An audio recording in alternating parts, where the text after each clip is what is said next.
नदी को गाधोइबा पाई जाई विकलांग युवक पानी रे बुड़ी मृत्यु।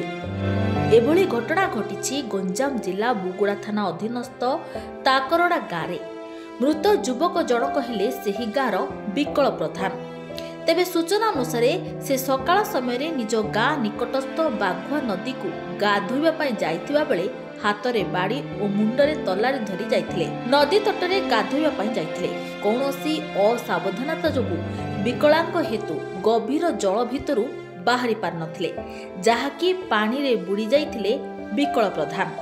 परिवार लोके बहु खोजा लोड़ा करिबा परे विकल को पाई पार नथिले। संध्या समय नदी को किछि लोके जाइथिबा बेले विकल पानी भितरे भासुथुवा देखि परिवार लोकों को खबर देथिले। स्थानीय सरपंच खबर पाई पहुंची बुगुड़ा अग्निशम बाहिनी उद्धार करी बुगुड़ा मेडिकल को आनिथिले। हे विकलर मृत्यु होइथिला बोली जणा पड़िछि। बुगुड़ा थाना पुलिस शव को जबत करी शव व्यवच्छेद पाई उद्यम जारी रखिथिबा बेले पुलिस रो तदंत आरंभ होइछि।